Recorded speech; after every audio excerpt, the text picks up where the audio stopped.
Okay. We'll call the Tuesday, April 23rd, 2024 Select Board meeting to order. First on the agenda is warrant 2421 and facilities project 36. Thank you, Mr. Chair. Before you, you have warrant 2421 dated April 18th, 2024, totaling in at about $820,000 on the payroll side of things.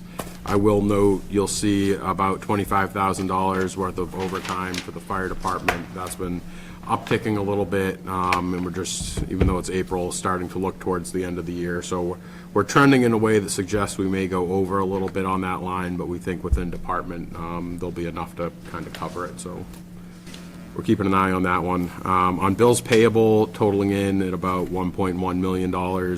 A couple highlights: $28,000 to the town of Danvers for the IMA for our IT services. You'll also see about $35,000 going towards the water main, the Bush Essex Main Street project. And then additionally, there's facilities project warrant 36 totaling in at $183,820. That breaks down roughly about $70,000 for project design and $68,000 for the project OPM, just as we're coming in and closing out the bid phase and reviewing all the responses that we received. Okay, thank you. Any questions from anybody? Move to accept warrant 2421 and facilities project warrant 36 as presented. Second. Okay, all in favor?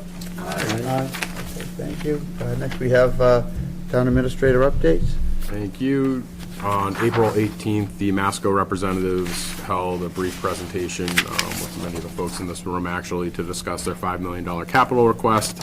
In response to that, I have asked the board to send me any specific questions they have that they feel are still unanswered pertaining to that project. I'll compile that and send it out on Friday as just one last-ditch effort to try to get some of those questions answered. I hosted a meeting on Friday the 12th with representatives from the ZBA, the Villbridge Middleton 40B project, as well as members of Mass DOT and TEC, our peer review for that project, just to try to get ahead of talking about the upcoming MassWorks grant process, how all those pieces would kind of fit and coordinate. We wanted to make sure that we put MassDOT in early on that. So we're officially submitting next Tuesday the 30th a letter of interest to the MassWorks program to officially start that process of trying to secure those grant funds. The application process itself comes up in June, so just keep an eye on that. We are continuing with our annual town meeting outreach. A huge thanks to Adam Stone for recording a brief overview of some of the stickier pieces of the warrant for this year. Sincerely, a huge thank you to Adam, because I do not like reading on a camera. So there are several takes, and he did a great job, so thank you for that. We'll also be visiting a couple different homeowners associations over the coming weeks. Thank you to Jackie for helping coordinate that. We'll be visiting the Council on Aging, and we'll also be hosting a forum on April 29th at 6 p.m. here in this building in advance of the Candidates Night, which is at 7. And at that forum, we'll be discussing predominantly the override and MBTA zoning, so we encourage the public to attend. We'd like to ask everybody to mark their calendars. We're planning a ceremonial groundbreaking for the facilities project. We're looking at Friday, June 14th at 12:30. So we cleared that today with the contractor and other members of our team, and we'll be working on trying to finalize the details for that over the coming weeks. It's about 6 weeks out or so. I attended the April 16th Charter Review Committee meeting. As you're all aware, we discussed elements pertaining to the town administrator role specifically. I appreciate the opportunity to provide input and the fact that they asked that I come out and visit. So as with any of the changes they're making, they will be cycling back around with that to the select board. And I obviously defer to your opinion on those topics. Deb Mahoney will be leaving us as the administrative assistant to become the office coordinator in the clerk's office, and we just want to wish her the best of luck. She's really a tremendous asset for the town, so I'm glad she's staying in the organization. But a tough loss for our office, so big thank you to Deb if she's watching this, which I hope she's not. I asked TEC for rough numbers to study the feasibility of running Boston Street through to Maple, bypassing the square. That was a theme that seemed to come up a lot when we had the open forums for the future of that parcel. So they came back and said, rough numbers, they're anticipating about 25,000 to do a full-blown study. What we're trying to do, and after conversations with the chair, trying to identify a more cost-effective way to either confirm that that's an option or rule it out as an option. And one of those would be what is referred to as an origin destination assessment. And so it pretty much answers the question, how many people would actually go that way if we were to do it? And they can do that based off current traffic patterns of people coming down Boston Street and then monitoring whether they go left and continue down 114, right and continue down 114, or go left and then take a right onto Maple. And so that data, if we can rule out and determine that only 5% of that traffic realistically takes that pattern, then that helps you, I think, better weigh whether or not it's worth doing that full $25,000 study. So they're going to have a scope of work for that, and we'll bring it to an upcoming meeting and kind of pick that apart a bit. So, if you do the study, I mean, there's the issue of physically being able to put a road in. There's, between the grade, the wetlands issues, and then how do you deal with what would be a very complicated intersection where that meets 62 where King Street and Washington Street are. And then there's the legal thing of how do you undo the conservation restriction on that land.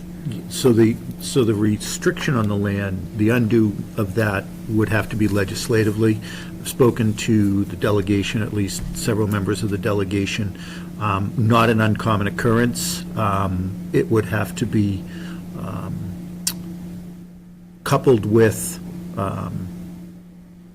a placement into restriction other land in town equal to or larger in size.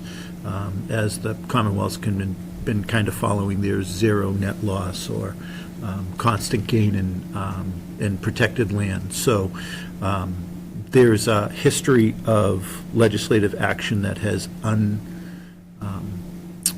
unraveled land that has been put into restrictions such as that for purposes not uncommon to what's being talked about here. We would just have to designate other land as such. And so I'd say on that note, in terms of feasibility, there's a lot of different layers to that. So we'll be peeling those back. Our MPA grad fellow, Billy Walsh, who recently left, one of the last things he was working on was a website redesign, and we're set to launch that soon, upcoming in mid-May. Jackie's been working on that a little bit, if you'd like to talk about what that might entail. Yes, so we had a free redesign as part of our contract with Civic Plus, and we've been working with our department heads and our staff, who I want to thank for their time and expertise, working on to streamline and modernize our website. So a lot of what you normally see will still be there, and all of the content will be carried over, but it's going to be having some more images, some more graphics. I think it's going to be much more friendly on mobile phones and iPads, and not just on computer. So it'll still look quite familiar, but with some improved color schemes and a few tweaks. I do want to thank the department heads and staff for their time and expertise.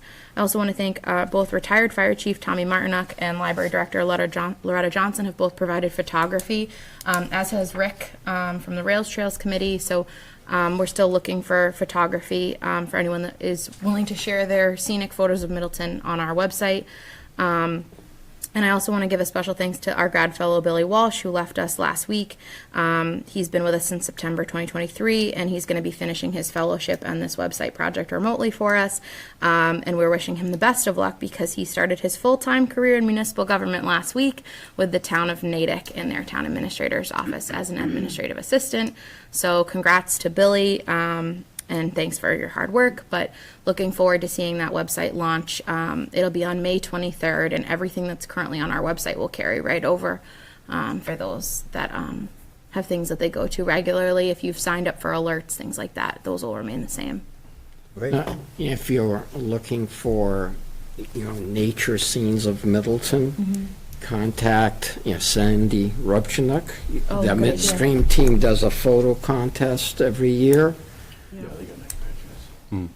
And that's actually an appropriate segue. The Middleton Stream Team this Sunday, April 28th, is hosting their annual Earth Day Festival. And Jackie has some more details on that as well. Yep, so the Earth Day Festival will be this Sunday, April 28th, from 12 noon to 3 p.m. at Rubchinook Park. That is a location change. We'll no longer be at the golf course. Afternoon of fun for all ages. There'll be music with DJ Herman, games, displays, and activities celebrating Mother Earth. The event is free. Rain date is May 5th, same time and location. And Justin and I specifically have heard from our friends at Middleton Fire Department that Smokey the Bear may be there this year as well.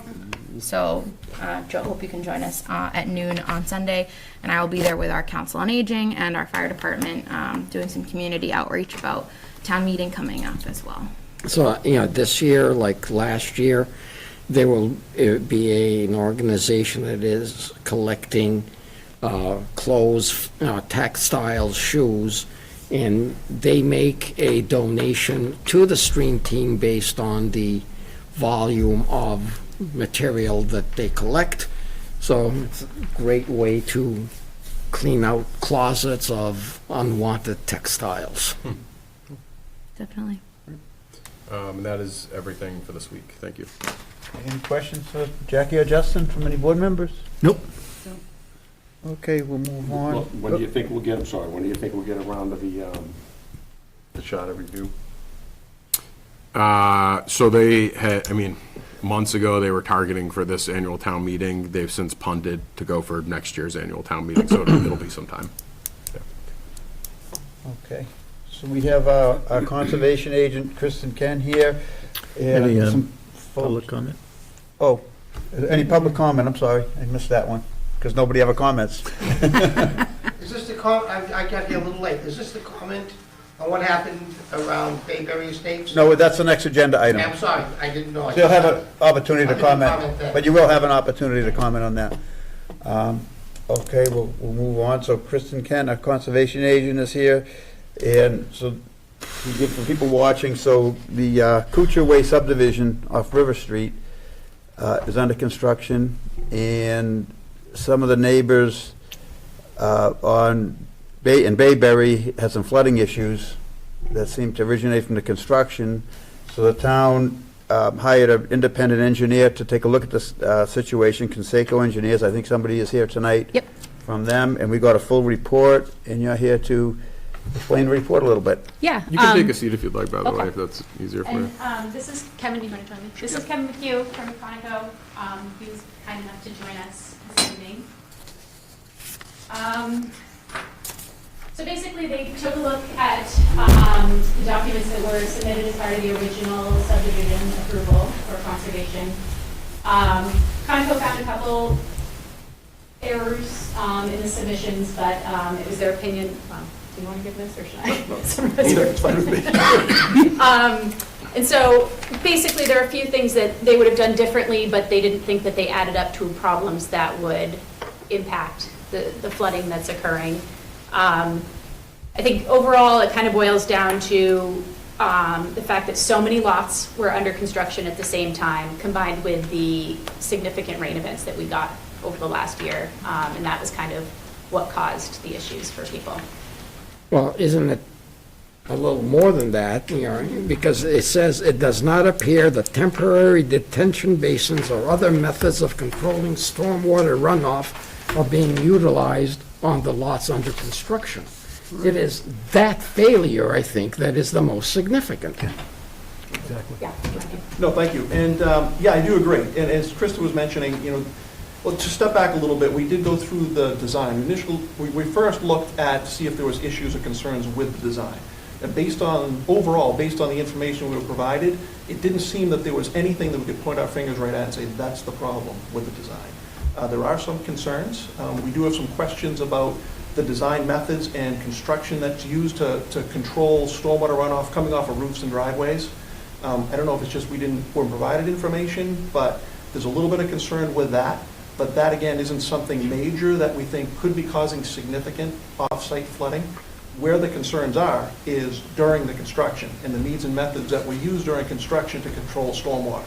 Now, fortunately, we only became involved in March, so I don't know what construction methods were being deployed prior to that, but in the stormwater pollution prevention plan and during construction, there wasn't anything spelled out saying specifically, here's what should be done to control runoff. We did go out to the site a few times since March, and we don't see where there's a lot of stormwater controls that are being used during construction. So that's what our concern is primarily right now, is what's going on during construction, how they're managing stormwater runoff, and is that runoff, leaving the site and causing the problem? And are those measures that should be used during construction, are they specified in the approval? And who inspects to make sure that they are being followed? So there's two things here. One, this is a type of subdivision where one developer put in the road, and then he sells off the lots, and he's like, I'm done. You guys are in charge of the lots. So a lot of these people that are doing the lots, they're one-offs. It's people building houses for themselves, trying to be their own contractors. There's a couple that are contractors building a couple of them, but they're not concerned about what is going on anywhere other than their lot. And so that is the challenge with this type of subdivision. So, However, the lot that they've purchased, whether it's on speculation to sell or purchase and build to reside there, there's still requirements from the original approval of the development that they have to follow. no. So when they come for their building permit, that's when they come. So in here, there's a reference to how the water is handled for the houses and driveways on each specific lot. So that it wasn't part of the original subdivision approval. That happens when they come for their building permit. So everybody comes individually for their building permit, and that's when they come with how the water is going to be treated. During construction, typically, it's just erosion controls that are installed. There aren't additional sediment basins or anything that are installed unless there's a specific problem that comes up. So all of them put in erosion controls as required. I go out before the work starts to make sure that they are installed. And then after that, I don't have the capacity to go out every week and make sure that things are going right. So if something comes up, then I get a call, that's when I go out to take a look. So what they're, pursuant to what you're talking about that they have to do, is silt fence, silt socks, hay bales, as such. Pad, But yeah. I would expect that development, for the original approval that was provided, included a stormwater management plan For the roadway. for the roadway. And are you telling me that as designed, it seems that it's built to spec? See, one of the questions I've had from the beginning here is when the first flood happened, is I would expect the water and stormwater management had maybe been built, but the lots had not been finished, had not been graded, had such. So you may have stormwater, or you may have catch basins, but you don't have finished grade in the roadway. The catch basin's here, the roadway's here. What the system was built to do when the project was done wasn't able to actually operate to that level because the project hadn't been done. Or there were silt covers that were put over catch basins, or hay bales and other items had diverted to keep water from going into the wetlands and silt, but may have diverted water. I mean, what happened to the neighborhoods that were abutters was terrible. What also came roaring down that road onto River Street was equally as bad. I mean, for days afterwards, I mean, I was getting calls from folks that couldn't walk the road, couldn't bike the road, were concerned about driving the road, the cleanup that had to happen there, never mind what happened to the other developments. So what I'm at a loss to understand here is what happened during the construction, not when somebody bought a lot and then started building a home, but what happened during the construction phase that caused this to so catastrophically fail. Something happened. It might have been designed to a standard that may work, but something didn't work. That's what I don't understand. And I think that the point you're making, I think, are valid. I think that does come down to a construction management issue. And that's the way it seems. Again, we weren't involved early on, so I don't know. Everything you talk about with the roadway, unfortunately, we never saw. But we do run into that a lot, especially over the past year where we've had such excessive rainstorms at a lot of construction sites that aren't finished, that things aren't managed properly, and you see with all this, the heavy rains, especially the short duration, large rain events that we're having, we're seeing a lot of runoff coming off the sites if they're not managed properly. And, talking about the roadway, if that roadway is not done, and your catch basins, the rims of your catch basins are still set high and paving's not done, stormwater's passing right by those catch basins and just flowing down the So street. is it a normal occurrence when a project is built like this? Now, obviously, we have a roadway acceptance program in this town that's pretty extensive. So we don't, at the end of a project, say, well, thank you, turn the road over to us. I mean, we have to they have to prove to us that things were done to a certain level. But that can be a longer-term process, especially if the road was built and then lots are sold separately. I mean, that project may not be done for several years.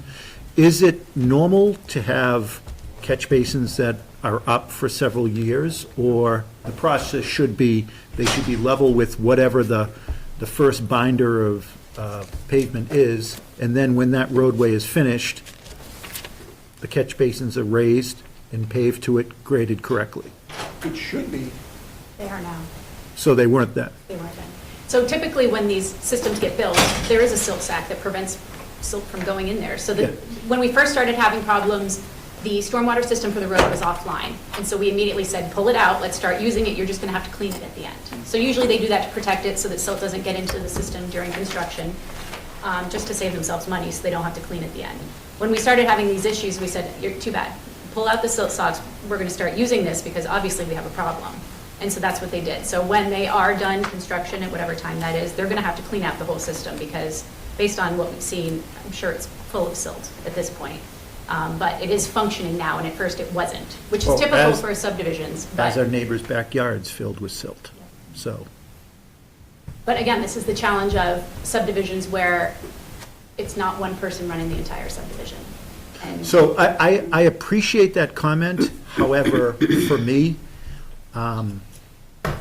the original individual that was issued the permits is responsible here, whether he has sold those lots. Now, there's a process that the builders of those lots will have to follow for what's coming off the roof, what's coming off the non-pervious driveway, walkways, and other items. And there's a process for that, that if I tore my home down tomorrow and built a new home, I would have to follow, regardless of whatever was implemented when my development was built 25 years ago.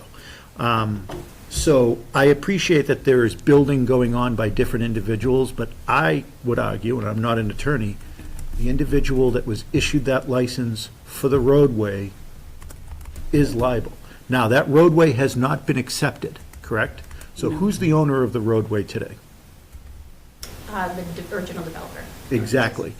Not owner of lot number 1 or owner of lot number 2 or 3 or 4. It's that developer. And he may or she may, I don't know who they are, may be selling lots, but that's where responsibility lies, that's where liability lies. And if they're not being responsive, or if they're not building and operating to what is supposed to be required, there's got to be consequences. Either you shut it down, or you make them, and I appreciate that the silt socks were pulled out, but I'm assuming the catch basins were up. So, So I think we're conflating two issues. One is what's going on in the roadway, and primarily what's on the roadway is going down to River Street. And then there's just the volume of sites that are under construction that don't have any grass or anything to stop the water from going, which when they're done, they will. So it was a pass-through, basically. So from a lot of the construction sites, that was the pass-through that went down to the neighborhood. So I think there are two challenges You that we think have. most of the water that went down to the other neighborhood was originating from the lots, or originating from the road and going on the lots and then going down? A combo, but I think mostly the Most of lots. the lots. Mostly the lots? Yeah. Yeah, the road's curved, so it's going to contain most of the water that's, coming down the roads. were the lots, I haven't driven up there recently, but were the lots sold as raw land, or were they cleared?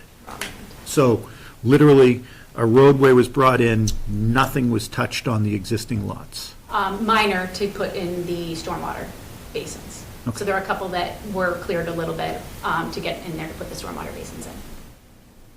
There's one that, it's a house and it's like the stormwater basin is literally in the backyard of the house. So I think that's the only one that's probably Yeah, done that's that way. there's one large one Yeah. that takes runoff from the wetlands as a gradient. And then there's some kind of structure that on the top of the hill collects the water that I think the DPW's had to clean out Yes. a bunch of times. So it appears maybe it's too small, or maybe it's not too small, but the inlets and outlets to it seem like they plug up and are too small. Did you look at that, and can we talk specifically about that? Because that seems to be where the root of the problem seems to be happening, is that structure from, I was out there with the neighbors in the storm and saw it firsthand. Is that one, is that filling with sediment also during construction? No, it's the one with the cover on the. I think it was there for something else and reused. So there was a surprising. wetland that used to go down into that development. And when that development was built, the developer was like, well, this is inconvenient. We're going to put it in a pipe and send it to a different wetland. And so it's forcing water somewhere it doesn't naturally want to go. Before this development happened, we just didn't know it was, the town, honestly, we didn't know it was there. It's on private property. This is when it was the tennis club. Yeah.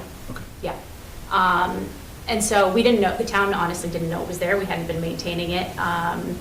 And once this happened, it was designed to get water, but again, because of construction, it's so much land that isn't, collecting water on its own because it doesn't have any grass. It's like far more water than should be going there. So is that And will be going there in structure the long term. integrated into the original stormwater plan for the subdivision? Yeah.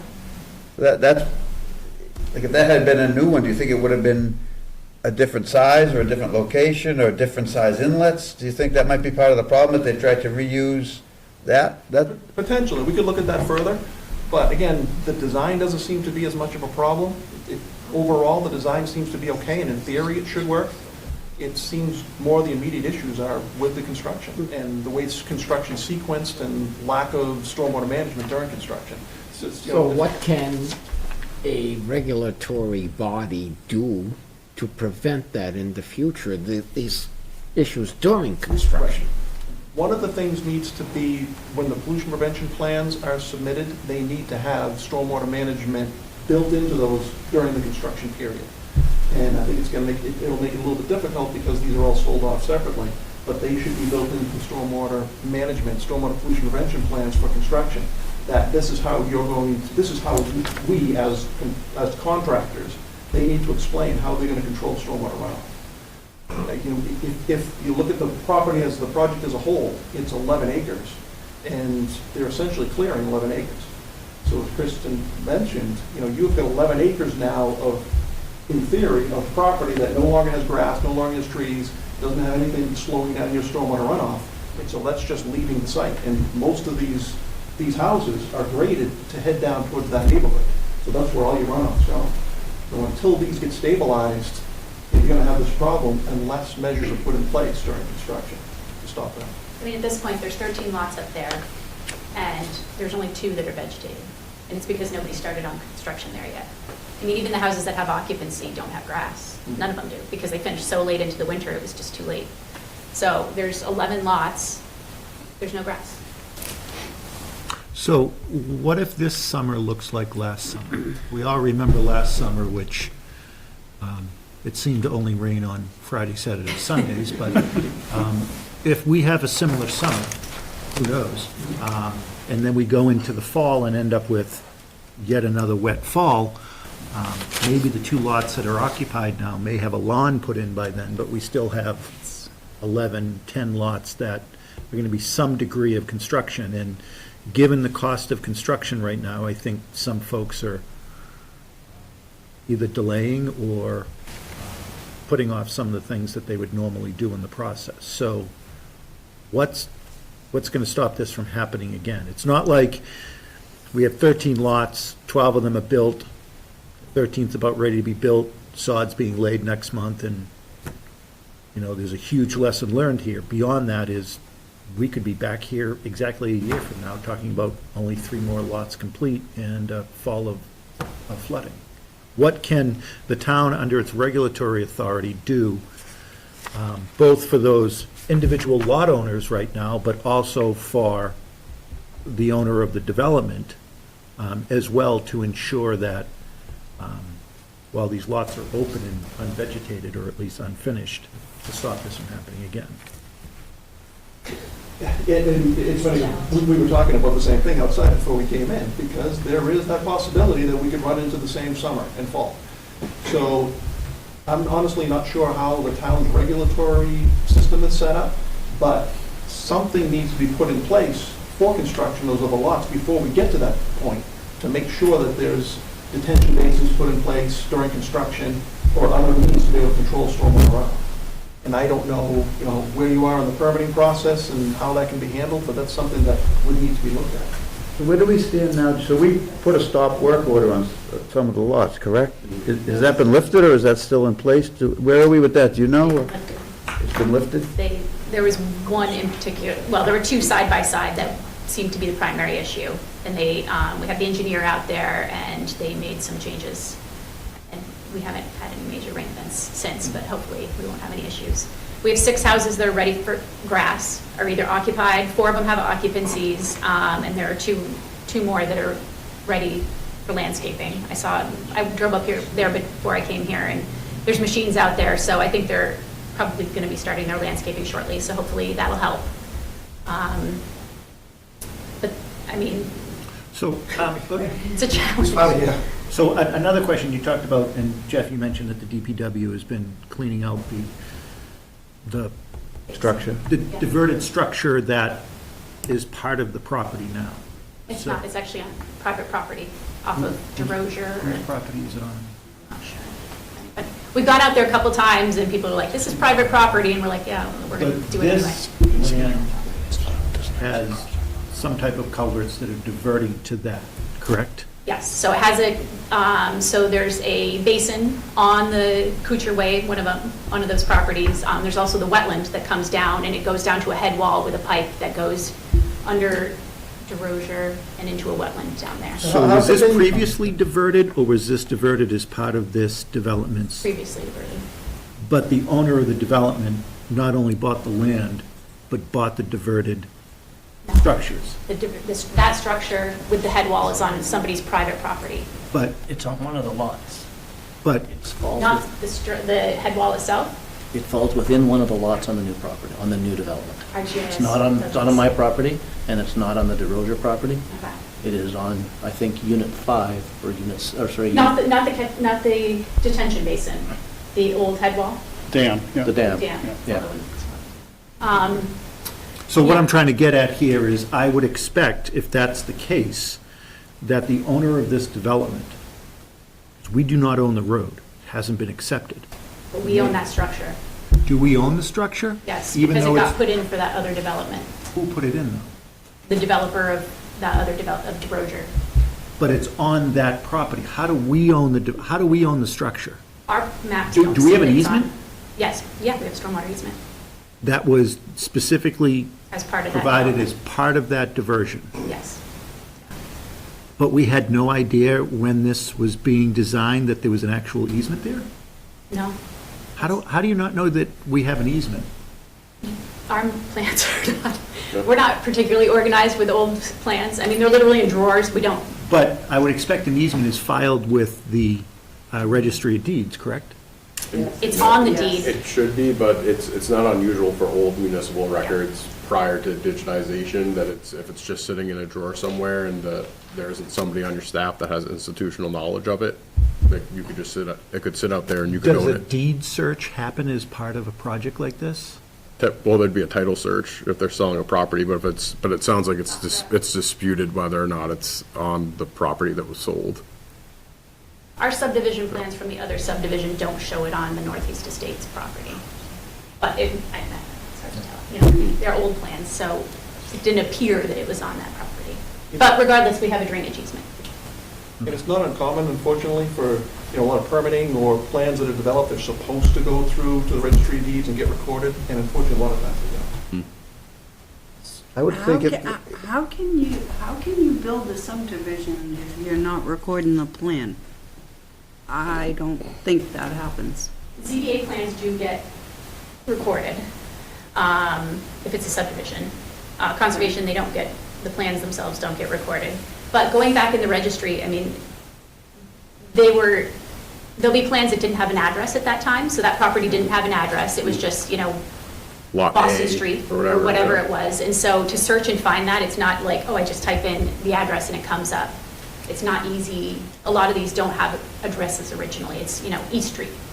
So it's nobody's, so who's, when this subdivision's all done, and that plugs up because it will, whose responsibility is it to maintain that structure? Town. The town's responsibility now. Well, and this has been an ongoing, been on this board since 2011 or 12, and this has been a question I've had of, all of the stormwater retention areas that have been, I mean, so much of this town is underwater and wet. So we probably have a preponderance of stormwater management structures, facilities, retention, et cetera, in town, and I've been struggling to understand, like, what's the plan for maintaining these? Like, and I'm not putting a finger at you, Yeah, Kristen, yeah, I'm it's a just, I'm challenge. asking this Yeah. out loud, like, what's the plan? I'll tell you, there's one on my property that is filled with silt, trash, to the point where the level that it comes in is higher than the level that it's feeding it. So at some point, it's going to start pushing out of the basins. It's on my property, but the town has an easement on it. Why? Because I actually found that on the registry of deeds, but my home isn't that old. Who maintains that? The town. So interestingly, as part of our EPA MS4, we've had to map a lot of these outfalls. And so it's actually been kind of a nice opportunity because as we've been mapping them, the town DPW, we literally drive around to find them. We don't necessarily know where they all are. And Some of them as stand out like a thumb, Yes. some of them are probably some are in hidden. people's backyards, it's really hard to tell, unless you go through all the subdivision plans. So for some subdivisions, as we find them, the town goes in there and we cut them back as we're able to. We don't have a huge crew, but it's the DPW that maintains all that. I mean, we've talked about having homeowners associations for these subdivisions and they're responsible for taking care of the stormwater, but we haven't done that. That's what we have for condo associations. The condos, they're responsible for taking care of their own stormwater on those properties. But for the developments that the town accepts the roads, it's the DPW that's in charge of maintaining them. So that structure we're talking about, did you go out and do the calculations of those inlets and the volume and what it will hold and did you actually look at that and do calculations for that particular part of the stormwater management? Our design was based on really the subdivision, all the subdivision plans. So that one particular structure, I honestly can't remember if that was The included in review. everything. They Yeah, for didn't the do review, any right, sorry. Yeah, we did the review of everything that was done. I'd have to go back and look and see if that was included in our review, because we were reviewing the design plans and calculations that had been done previously for the subdivision. If you were to go out there in the height of a storm and watch, it's right there. That's the problem. You can see it plain as day. I'm not an engineer, but just anyone, just Sure. go out there and look and you can, it's right there. You can see it right in your face. So if I could, bring this home and maybe try to, I guess, point out two takeaways on this. I think one is moving forward, and we had talked about this a little bit in the last meeting, but moving forward, how do we identify ways as the town to better protect existing development when new development goes in adjacent to it, and how do we work on site controls? The second piece is what do we need to do, I guess, to assure the folks that live in that neighborhood that this is exclusively related or more or less predominantly related to construction, and that when everything is done in this development and there's grass and trees and whatnot back there, that it's construction related, and that it doesn't mean that these people are, the developers are just going to walk away and there's always going to be flooding every year, and now they're just going to have to deal with that. And it sounds like, in terms of that second question, what was done by Conoco has kind of answered that it seems like, in your opinion, the peer review of the peer review, that it's construction related and it's not design related. Personally, I would like to have him do a little more work to take another look at that. Oh, sure, yeah, Yeah. absolutely. Is there an Find out ability? who it really belongs to, because that subdivision went in the early 90s. Brady actually was a developer of that. So it wasn't that long ago. I guarantee that is a recorded plan. We have the subdivision plan. It's, That structure may be older than Bayberry. I think that, the neighbors might know better, and I'll give them an opportunity to speak, but I think that structure might predate their neighborhood also. I think the nice thing is we're about to have grass on a number of lots. And so what happens in the next couple months is going to be a nice test of whether or not it is a construction period issue. And then we aren't on the cusp of accepting the road. And that's where I was So going to get. that's our opportunity. So- If that needs to be looked at further, we still have them on the hook. So then at we the can have- point of roadway acceptance, what ability do we as a town have beyond a ZBA or a planning board or a conservation orders that were done as part of the original development plans? But what ability do we have as part of the roadway acceptance process to mandate that there has to be conditions met going forward, i.e., cleaning of retention areas and so forth, even though historically it's been the town's responsibilities? You mentioned things such as a homeowners association requirement and others. Do we have any ability in that process to do so? Because I guess I would expect what we don't have the ability now is to force the cracking open of the agreement and the conditions that were already ordered by Concom, Planning, and/or ZBA. So I think we don't have that opportunity here. However, I certainly think we need to hire an engineer to review everything before we sign off on the roadway. Everything needs to be clean, the whole system needs to be clean. And at the rate they're going, I think we'll have some time to assess whether or not that pipe is the right size before we get to roadway acceptance. So if it's not, if it doesn't appear to be anecdotally through storms that we're having, I think that's our opportunity to have that, And whose Exactly. responsibility would that be if that pipe has to be changed? the developer. Okay. If it can't handle what it's getting from its development, then it will be their responsibility. Because road acceptance is probably 3 years away.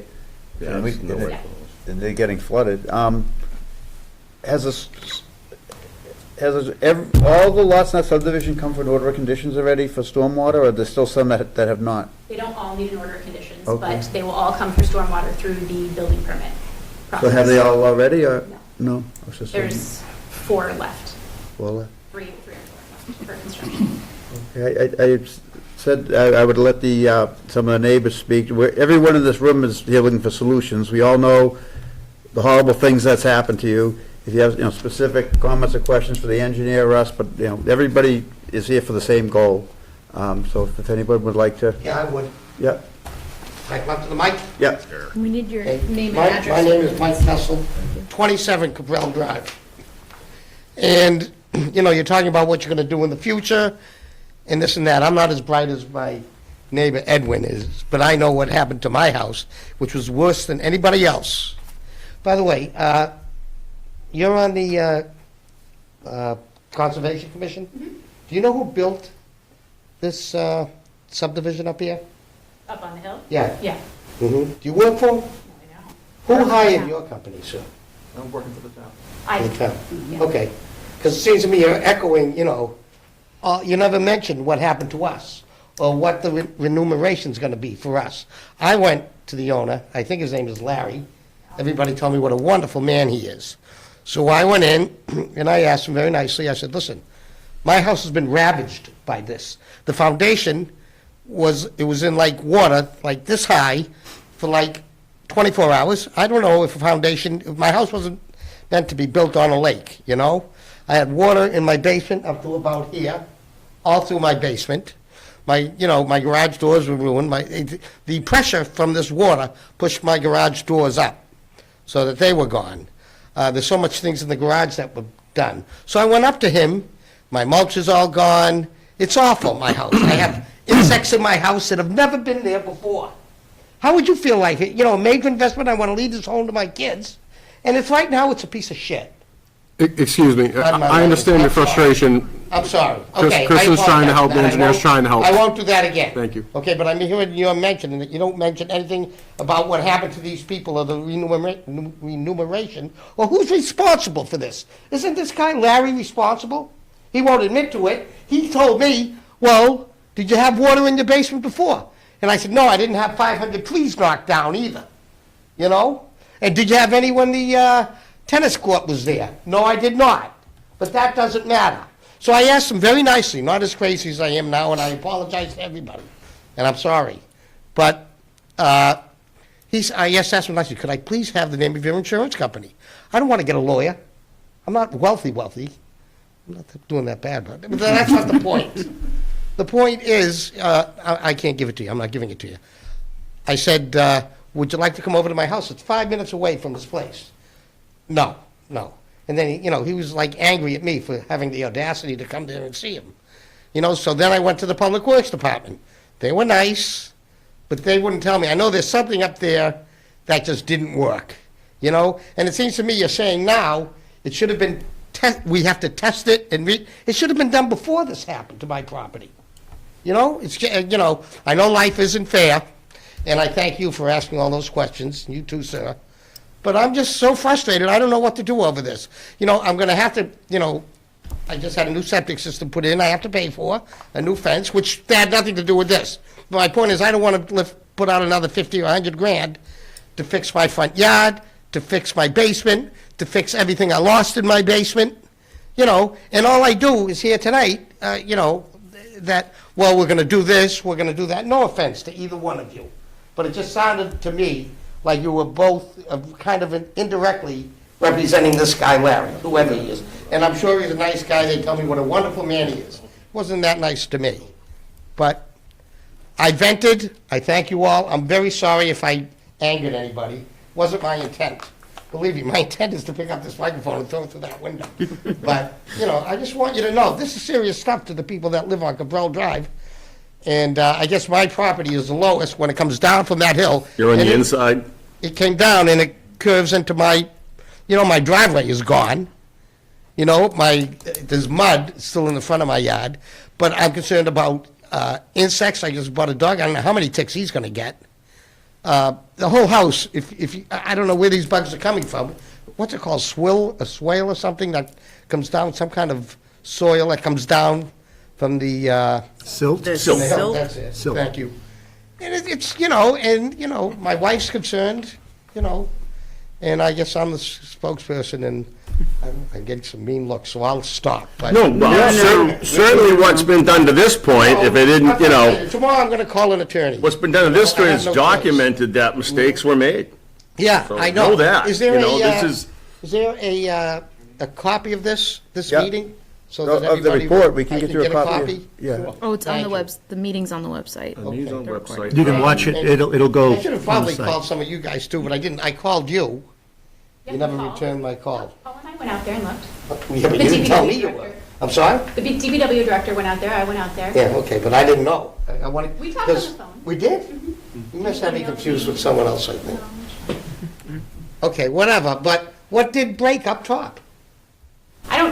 Well, I guess there were two things. One was the water easement let go at one point, right? 'Cause it's steep. But I heard there was some kind of a culvert or something? Something let go up top there, or there's a dam up there now too, or Well, something? there's a head wall and it overflowed. Mhm. Right. But I never had water until this thing happened. I totally agree. And- There are issues. And I think the Why isn't construction this guy issues here tonight, the combined- owner? Why isn't he here tonight? Well, it's You the know? first time we received a report from, Well, I've owned 5 different companies, and I made sure that I had insurance on them. Maybe doesn't even, I don't know what's going on here, You may be at a future meeting. Mhm. Okay, well, thank you all very much for letting me vent. Thank you. Did I give my address, by the way? You did. 27 Cabral Drive.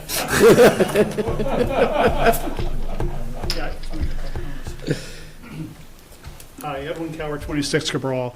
So I'm glad that we all recognize that there was serious runoff, and it's really due to inadequate things being put in the back of these lots. And initially, it was just all silt curtains, and silt curtains don't stop flooding. They stop silt. There were never any bags, there was no hay, there's nothing. And that was all brought to everyone's attention after the July storm.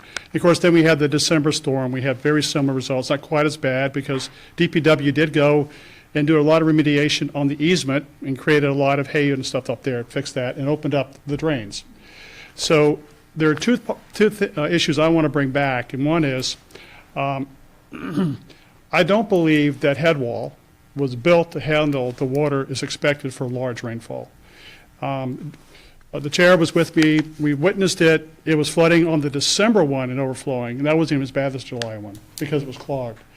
On the July one, the actual easement pipe that goes into DeRosier has a manhole. That manhole popped up from the pressure. That's not well engineered. So that needs to be relooked at. I think we've addressed that and talked to the engineer about that.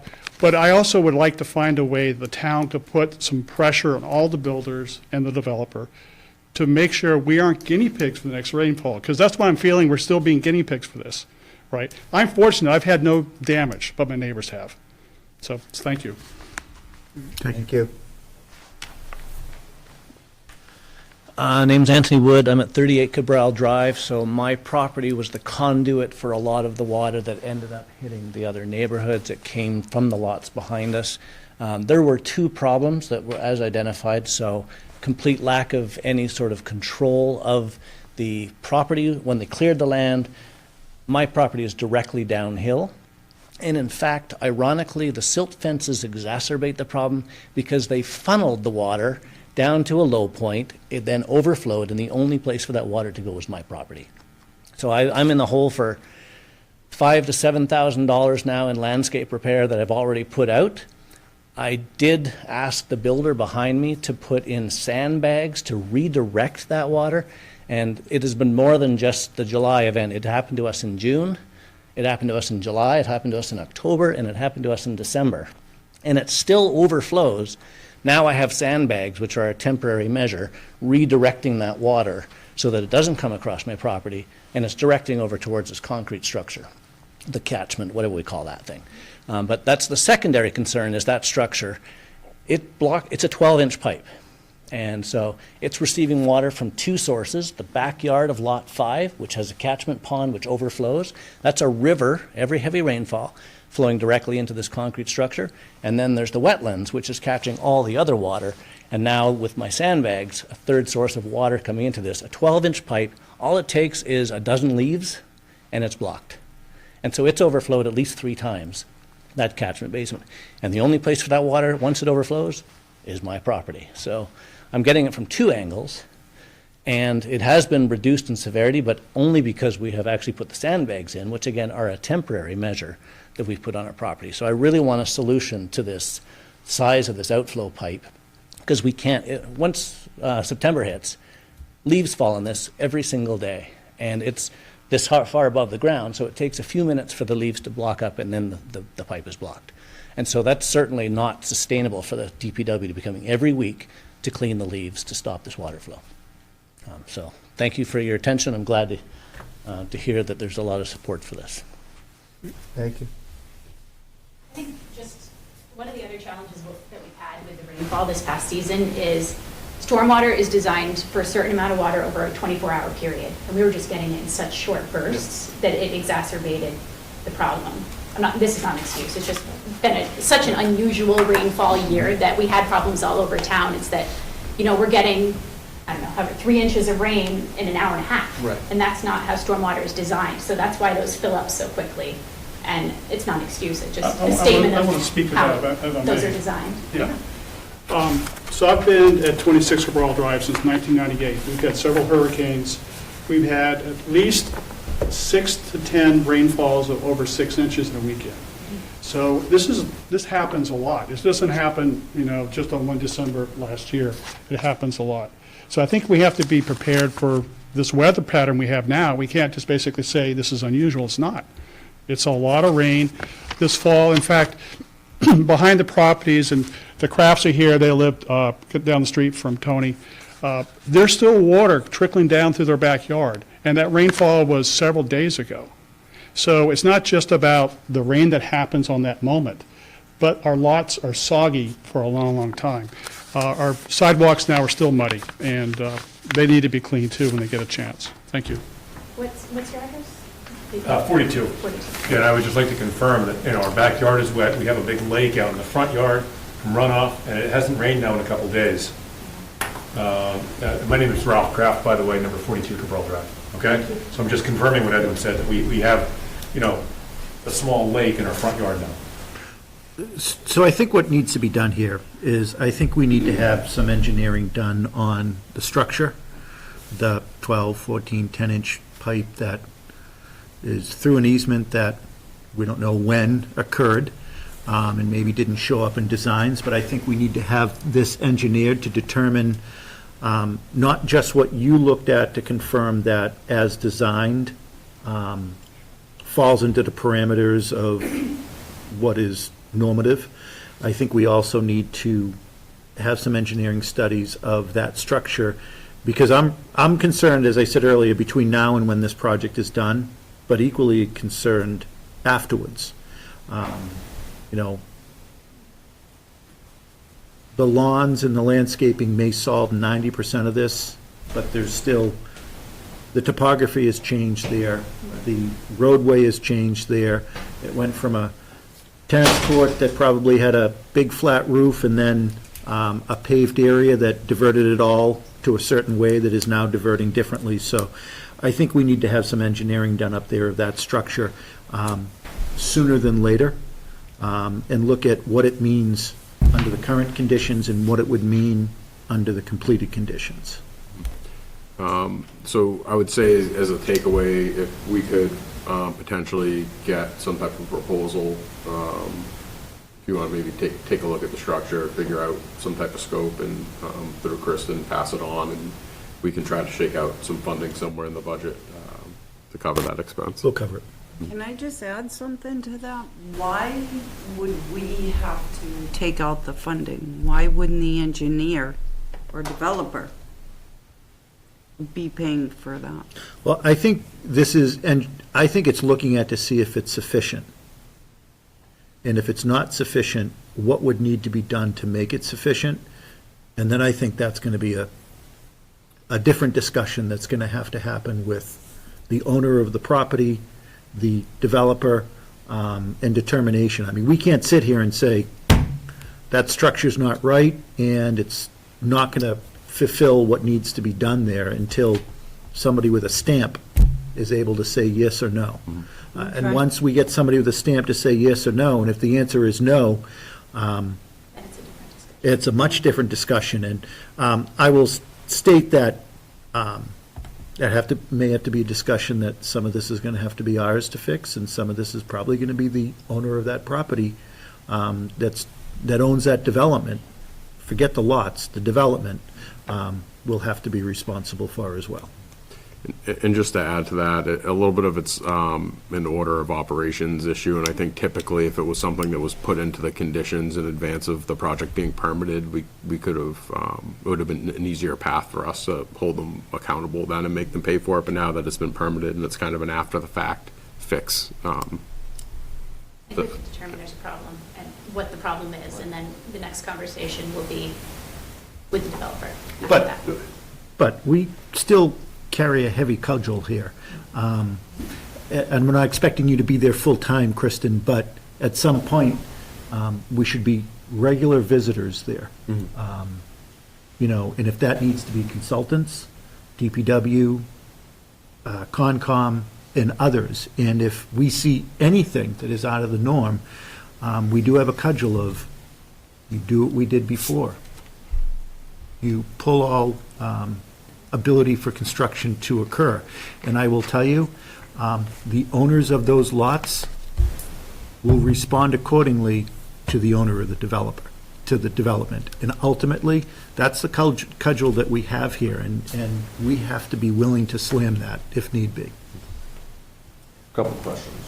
One, would it be wise to maybe draft a letter to that individual, the developer, and just let him know what, beyond what this gentleman has probably talked to him about? I don't know if it is, might not be a bad idea. So we're talking about subcatchment. Is that the term phrase that we're using here in this report for the existing easement, stormwater, or with the head wall?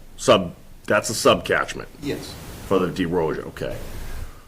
Who, and I don't know if you guys know this answer or not, so when it talks about oil grit, that they're not what they're supposed to be for the Mass Handbook, who enforces that? It makes a mention that they're supposed to be offline, but these are made inline. I have no idea technically what that is. Who would enforce something like that? It depends on how it went through the town and the approval process, but the oil grit separators don't really impact stormwater runoff, it's treatment of stormwater. Yeah, I guess I'm being ancillary to what the main problem is, but now I'm looking at your report, and it highlights other things that may not have impact on flooding, but wasn't done right. Is what I'm pointing out. And then on 5, bear with me here. On number 5, right, it says at the bottom at the HydroCAD, 100-year storm runoff volume, each has trenches of the flowing trenches excluded. It should be ensured that the final trench designs contain and infiltrate runoff from the 100-year storm event. If designed properly, this would impact, improperly, this would impact off-site flooding at this time. So again, how do we Manage. police that? Yeah, and with that question, so we don't know, either we don't have all the information, or, so the way this was laid out, what we can see from the original plan, all the documents that were pulled together while this whole site was being developed, is that there was an overall drainage design was performed, but the individual lots, the designers of those individual lots were required to design infiltration systems that manage the runoff from the impervious surfaces, so essentially the roots of the driveways. So we didn't see those. So we don't know if those additional designs were done. Right. And also, since we were involved after the fact, we don't know what was actually installed. So it looks like infiltration systems were installed next to some of the driveways, because there is stone, so that would be the top of an infiltration system. Some are underground. Yeah, and essentially everything's underground, so we can see the tops, but we don't know what was actually designed and what was constructed. So we don't know how big they are, what the capacities are. If they're under-designed, they're not taking the full runoff from the roofs and the driveways, and then that becomes runoff. So that adds to, additional runoff coming from the site that shouldn't be there. We just can't tell from the information we have if they're there or not, and if they're designed and constructed properly. And in some cases, like the property that's up gradient of yours, Mr. Wood, they didn't have the stormwater in yet. So we put a stop work order on them to help fix the erosion control issue, but we allowed them to keep working because they hadn't put the gutters on yet. So the water was just flowing off the house down towards you, and so we're like, no, you have a stop work order, but you can put the erosion control, you can put the gutters on to get the water into the ground to help alleviate the issue. That's one of the things they wait until the end to do. So, they go through the whole project, the house is fully built, they haven't put the stormwater in yet. They wait until the last minute because it's part of the landscaping. So, that's another one of the challenges here. So, the stuff you're talking about gets done as part of the building permit process. They have to upload pictures into our server to show that it was put in. It gets inspected before an occupancy gets issued, to make sure that they did what they were supposed to. I'd also ask, Kristen, if there's things, and this is about, now I'm talking about not about this development, but going forward, are there things that you, and I don't need an answer now, but I just want you to think about this, are there things that we should be doing differently going forward? And if that entails kind of taking those and turning them into operationalized things that go forward, i.e. the ZBA should be focused on this, the planning board should be doing this, your role as Concom, and so forth. Think about what those are and what would be needed to operationalize that. I think this is kind of a wake-up call to us as well of, a lot of development has happened in this town in the last 15 to 20 years, but I've never seen anything that has had an effect like this. The land use departments, with Justin and Jackie, we've sat down and talked about what needs to change. This has been an evolving process. Stormwater has been very casual up until about 5 years ago. And so over the last 5 years, we've been realizing that it's decentralized. We need to look at things and streamline our process. So we have been looking at what other towns do to kind of help get some ideas about how we could be better. And that's definitely something we Bylaws or want. anything like that, or? We have a bylaw. I think it's just the operational, how we handle things, how we document, how things are reviewed. We need to tighten that stuff up. Just to put a point on that, we have 3 different groups of people that approve stormwater, depending on how the project comes into town for land use permitting. It could be the ZBA, it could be the planning board, it could be the conservation agent during the building permit process. That's a really big inconsistency to have 3 different processes for the same function. So we need to figure out how to tighten that up. So I have a question, go back to Costa's very, Erosion Drive. what, I didn't have, I had very minor damage, and I've worked with the developer behind my house, so I haven't seen, since the first problem. But what I haven't heard tonight is, my neighbors have experienced loss, and some significant loss. I haven't heard how we're gonna mitigate that problem, because that is a problem. There was a problem with the engineering here, and this is a problem. I mean, if you go into the new development now, some of the new 2 houses that are being built at the end, they're jacking up their driveways just to make, because they want to go into the first level of the house because the grade's so high. Is that going to cause more water problems for us in the designs of the houses that are going in, which you would have never seen on a plan? So these questions I still have, but I'm concerned about my neighbors. And how, is it the town that's going to make them whole? Do they have to go after their insurance? As a taxpayer in the town, I'd hate to have them go and get lawyers involved and then have the cost of fixing their problem be even more because we didn't consider making them whole. It's not their fault that it happened to them. We now know that there's engineering flaws.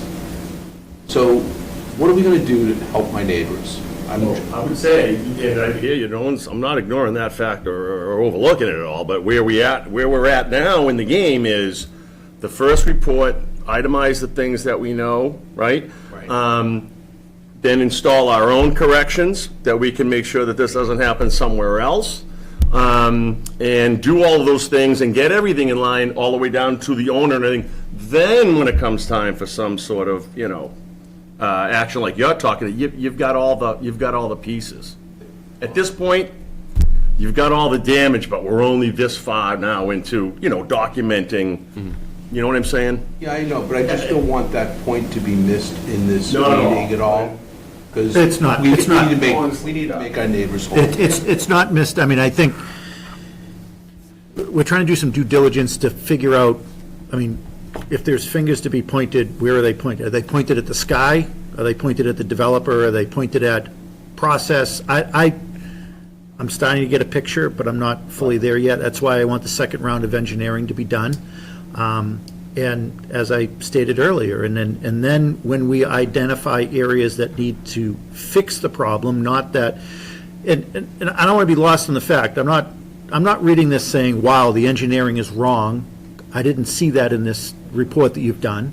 I've seen some areas where there may be some somewhat inconsistencies, but nothing that looks like would have exacerbated this, even if it was built exactly to it. I want to see if there's other fixes that need to be done, and if there are issues that are due to the developer or the builders of the homes or the design. And then when we have a clearer picture, then I think we understand where, if at all, there's liability that is held on this. I feel for the folks that have been greatly damaged by this, some that have had some damage and some that have lucked out. But I also appreciate how some neighbors have done things like forcing sandbags to divert what is diverted through their property to fix an issue. You guys shouldn't have to have dealt with this at all. It's not like your development was built 2 years ago and this one's just been built today. You guys have been there, or at least your homes have been there a long period of time. Yeah, and it's frustrating because people have made a lot of money on that development. And there's damage in our development. So we have to keep in mind, money is made by the developer, by the builders, but they're not sharing the cost of the damage to our property. So we need to somehow, you're saying we need to draw those lines to make that happen, but we all know that's what happened.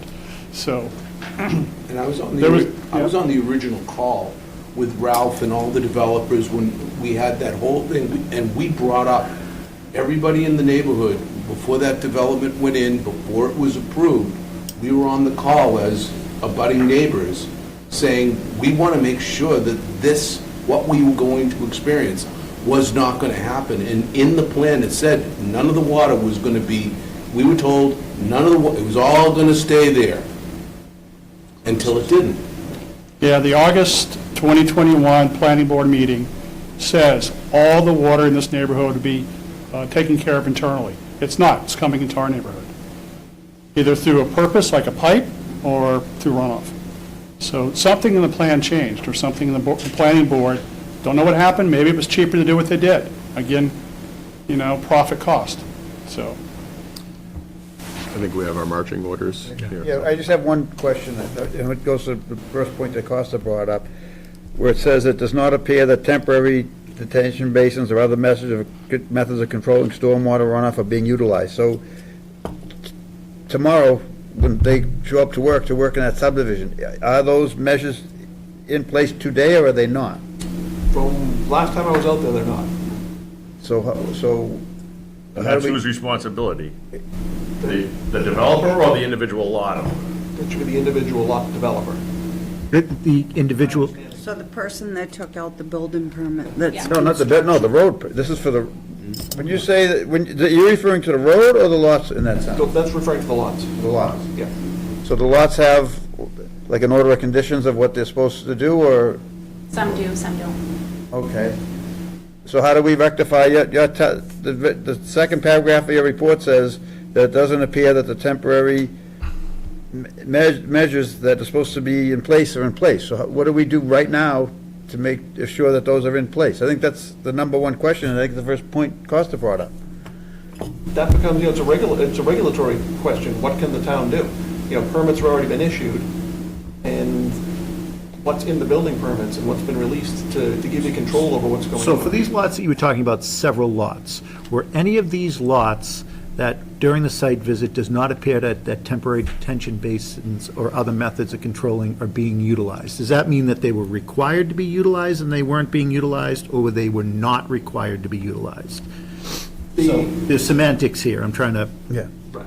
I mean, really, well, just to even take a further step back, any construction that's going on, you shouldn't have stormwater runoff coming off of the site. So Should not be exiting that site. Shouldn't be exiting the site. So that's the bottom line that comes down to. And that should just be standard construction practices, is you should have to maintain your water on site. And that's the developer, isn't it? Of the lot, yes. So if that is not happening, if there is not detention basins or other methods of controlling that stormwater runoff today, what ability do we have for those existing under construction lots to mandate that that happens? Okay, Which we've done. but I'm not going to wait for the next, 3 to 4 inch Right. rain. I mean, I guess the other challenge is some of them have occupancies now. They are released from the building permit process, but they don't have grass. So it's like an in-between where we have no, So they have an occupancy, but do they still have a requirement for controlling runoff? So I live in my home. I've had an occupancy permit since the previous owners in 2001. If I tomorrow dug my backyard up and changed the contour, and I started flooding my next door neighbor, yeah, what's, civil issue, You get sued. sewage. And so I think that's what makes this complex, and we've touched on it previously, is I think it's a lot of different issues kind of coming together at the same time. I think for some of these elements, the horse is already out of the barn, unfortunately. The question is, I think, reviewing some of these recommendations and seeing what are the items that we can implement now. And I think we'll certainly do that. We'll work with engineers to get some type of proposal to look at that 12-inch or however large it is pipe And then we'll look at process moving forward in the future. The last component in terms of damage folks may have experienced, I think, as was expressed, some of that is going to be addressed by whatever we determine from some of this further study. The other component is, previously and up to this point, I would still recommend communicate with your home insurance. They will advocate on your behalf. That's the purpose of, partly the purpose of having that service. So continue to communicate with them. I don't want people to just hold off and wait and see what happens here. You're going to want to run those two processes at the same time. So, but I think we have a good list of takeaways here, and if it works for you, Mr. Chair, we'll get it on an upcoming agenda just as a follow-up. I'd say we'll probably need about a month to turn around. Can I just add one more thing before we close that part? On the lots that do have the mandate for the stormwater, that we must, as a town recommendation, they were handed that upon their building permit. Going forward, no one else gets an occupancy permit until they have complied with every segment of what their compliance needs to be. Because it seems to me like it's been a little lacking, and like you said, Kristen, too, and no, not toward you, at the end of the day, some require, some don't. Well, I guess everybody required stormwater, okay. but it's it's because this is diffuse, so some came from conservation, some came through the building permit process, so that's why it's, That's the convoluted. that's why it's a challenge. The other thing This is isn't you, this is the building commissioner, but I would state that no occupancy permit should be given until that property is done to the point that stormwater requirements, complied. whether it's ZBA, planning, Yeah. or through the Concom, is fulfilled. The challenge with that is when people want to move out to their house in the winter and there is no grass. They can't move in? And is the Well, grass a if requirement? they're gonna move in December and there's no grass, however, the lot hasn't been leveled to the extent where now water is pitching off the property, or the gutters that have been installed, the water's gonna go off and pitch off into the neighbor's property, yeah. We do require an as-built of the topography to make sure that the topography is done the way it was designed by the engineer. And we do confirm that all of the stormwater is in the ground. The one thing we can't do, because almost every single one of these houses came in the winter, is grass. But everything else was signed off on. That the topography is right, that nothing should be put on the ones that have occupancy. The ones still under construction, we don't have that. Any house that has occupancy, it was graded the way it was engineered, and the stormwater is installed. Okay. Can I just, one additional question? So there is a retention pond at the top of the development, which receives water from the roadway, and it's surrounded by an area which is completely covered in grass now. So it is fully vegetated. Every rainfall, the water goes into that retention pond, through a standpipe, down into a rocky, they sort of built a sluiceway type thing of crushed rock. That flows over the vegetated hill, over the silt fence, and into the properties of the people behind that. So as built right now, it's not containing the water that's receiving from the road, so it will always receive that water from the road, and it's surrounded by vegetation, so it's doing the absorption. Why is it still overflowing, going over the silt fences and running through the forest into their yards? It's designed, it's built, it's finished, and I don't see any less water ever going that direction in the future. In that basin, if it has an overflow, it's designed to overflow on certain storm events.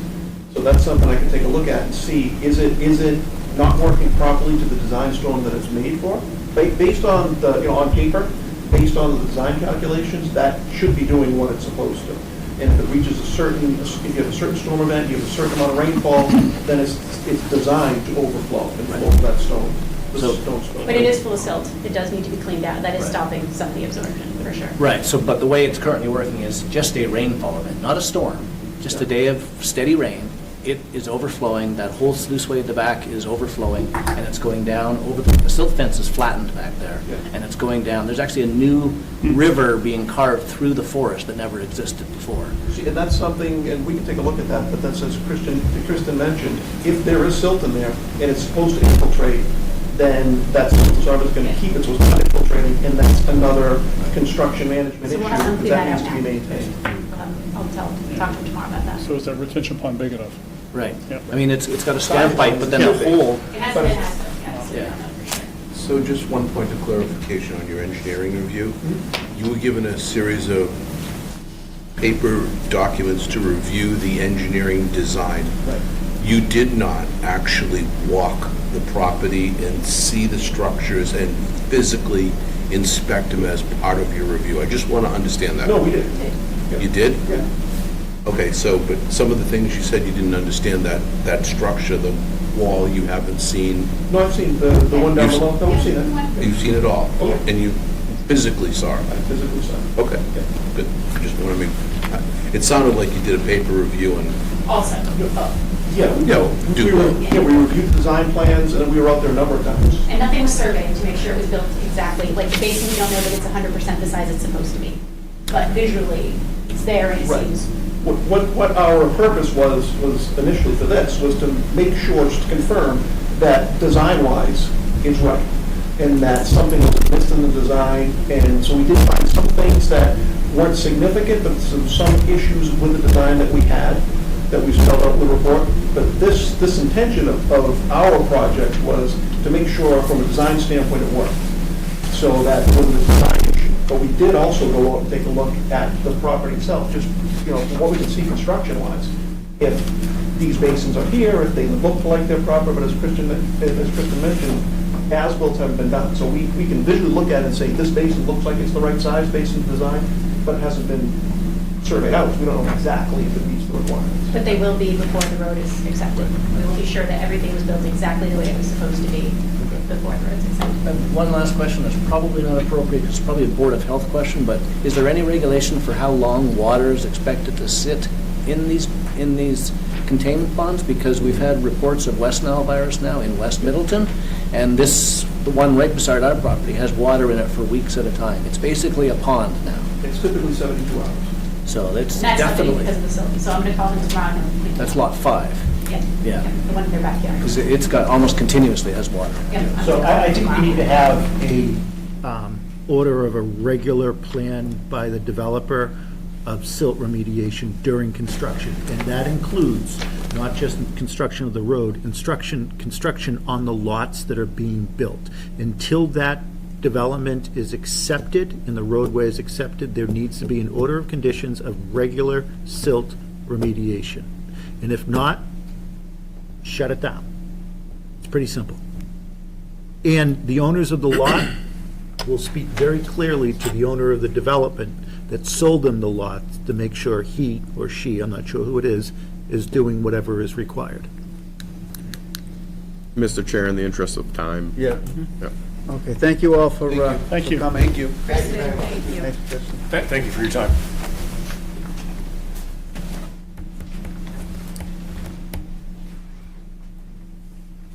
Okay, next we have, a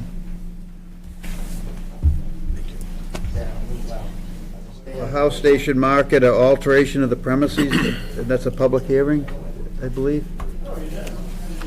Is this required to be a public hearing? I don't think it is. No. I thought that Jackie Existing said it was. licensed Is that a premises. public Is- hearing, is the number house 4 public station, hearing? Jackie? Yes, it was in the newspaper. It was Oh, okay. advertised. Yeah. Mr. Chairman, I move that we open the public hearing on the alteration of premises application for the existing licensed premise, sits at 229 Maple Street, Love Kush Marketing. Second. All in favor? Aye. Copy for the minutes. Thank you. Good evening, Jill Mann here on behalf of the carriers who own House Station Market, and then the applicant is actually House Station Market.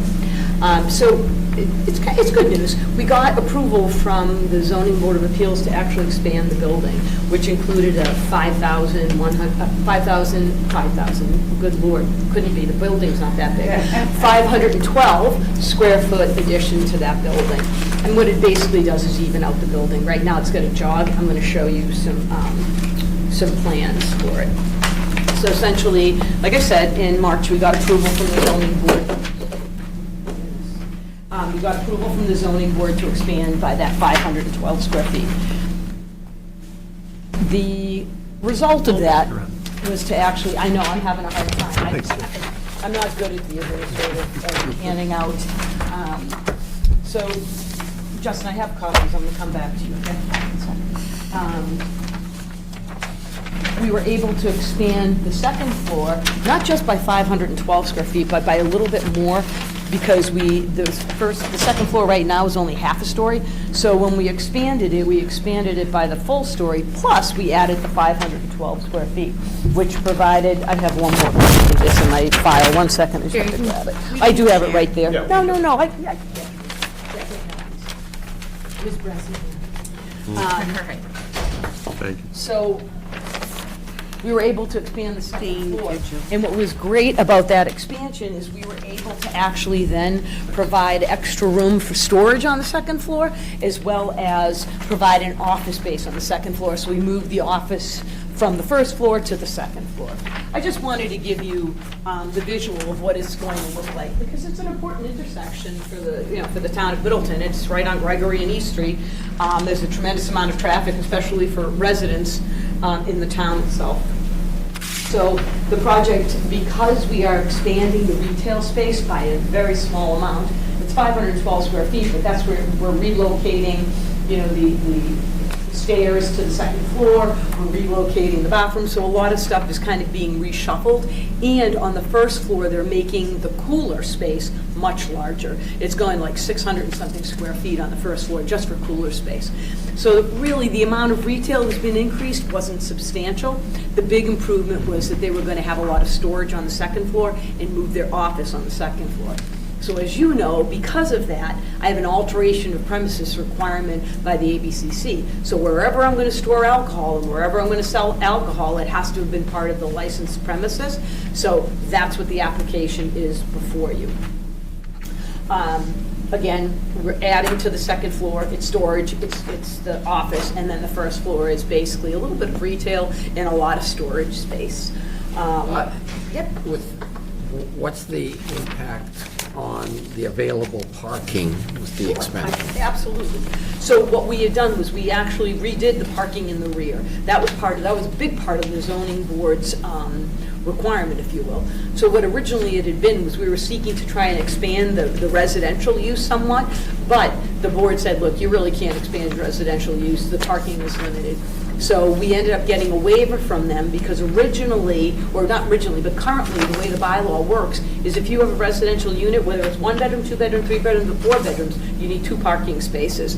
So the board said, look, it's really a 1 bedroom. You're going to deed restrict it to a 1 bedroom. We can tell it's a 1 bedroom by the floor plans. So we're going to give you the waiver for that. So basically, our parking lot, as it existed before in the previous condition, there were 5 parking spaces in the back that you would have to reverse out of onto Gregory Street, which wasn't a very safe condition, and there had been some issues with it. So we created a parking spaces in the back. There were 4 parking spaces and 1 accessible, where you can actually pull in, back out, and go straight head-on into Gregory, which alleviated a lot of those traffic concerns in the rear parking lot. The front parking lot is as it exists, but because it's such a big paved area, if you notice when people pull in there, they can pull in, they can really adjust and then drive front out in that particular area. And that's going to continue in the current condition because there's no way to really manipulate the front. So that's how we handle it. We currently still have the same exact number of parking spaces for the retail, and because we really didn't increase it, it held. Like under our bylaws, you need, I think it's, 250, for every 200 feet, you need 1 parking space. And that first floor is maybe, it's not even 1,900, I think it's 250. So it's so small on the first floor, which actually is retail, it ends up that we meet all of the parking requirements, still did and still do, and we improve the condition substantially. So, I mean, to do this, presumably, it will lead to an increase in business, since you're increasing your size, you're increasing your rent expense. So if you're, to increase business, you need more people coming and stopping. So is that going to be, you might be zoning, but do you think it's accurate, is enough for your business? It absolutely is, and what they would love to be able to do is on that right-of-way currently. So let's picture that right-of-way right now. It actually is enough. Let me answer that question, and then I'm going to go to the next part. So yes, it is enough because it's a convenience store. You don't have 5 people in there at one time, ever. What you want to do is have people come in and buy more. It's about volume sale more than it is about frequency, because what you don't want is one person coming in for one bottle and then another coming. You want somebody to come in and buy 6 bottles. And if you are able to have better inventory, which this is what this is planning on doing, increasing the size of your inventory, increasing the ability to give better deals to people. So sort of, I don't know if they'll do this, but you go into one of the big liquor stores and you want to buy a case or a 6 or a 12, you get a discount. You can't do that in a small store unless you have a huge inventory. And this is going to provide them more opportunities for that, to increase sales. Each sale point, I don't know, like each ring would be higher. That's the first. That's how they're planning on doing it, by increasing that economics of the store. Then the second thing is currently this particular, they have parking in the right of way. We've always allowed it in this area. On East Street we have on Maple Street we have parking on the street in the right of way, and on Gregory we do. And if you've ever been at that intersection waiting for that light to go left, you see people parking all the time in front of the Dunkin' Donuts and in front of house going in. I mean, you live in that area. So we see it all the time. So currently, what the proposal is to expand within the current footprint. So you have a curb, the vertical granite curb runs, and then you have that, for lack of a better term, that warning line, the painted warning line. They're expanding where the granite curb goes, because right now there's just like this huge opening for the Gregory Street entrance. They're narrowing that to provide only a 24-foot driveway. That's how honestly they're making it safer, by narrowing the driveway so you have the point of traffic to one narrow point in, out. And then by doing that, they still have that one parking space on Gregory Street. But what they would love to do is to be able to add a second parking space on the Howe Station side of Gregory, because there's the ability to do it. You have a very large now curb. That's what the white vehicle in that picture is depicting. May I? Yes. So you can see that is right now in the existing space, but we have the ability to add an entire other parking space because there's so much area. However, that's this board's purview. We don't have the right to do that. It's only if we request and if the board gives us approval to paint that line would we ever do that. Now, this is the first time I've mentioned it. I'm not saying it's on your agenda. I'm not asking you to approve that by any stretch of the imagination. I just say, because Mr. Pentakis brought it up, that is something that this business owner would love to be able to do, to add that parking. And if the town would approve it, we would then do a little more research, present to you a plan through the administrator's office, and then you could contemplate that at a public hearing when you've actually noticed that that's what you're going to do. But no, I'm not trying to do that here by any Tonight stretch. is just the expansion of the current liquor license. 100%, yes. To the areas that are depicted in green. Yes, that's the expansion. Again, I only brought it up because there was a question by Mr. Pentakis, and I didn't, knowing that that's coming, I felt an obligation to be transparent and say, look, hopefully we could get more, but we definitely can handle, the amount of parking definitely can handle the volume.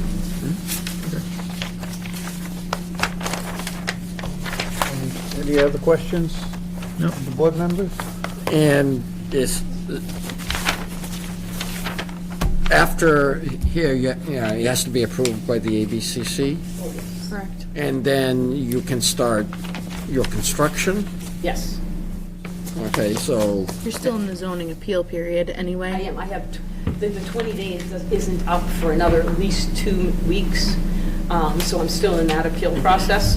And then the ABCC will review. They go up, they actually will do a site inspection. They'll go to the building whenever you do an alteration. They want to see it.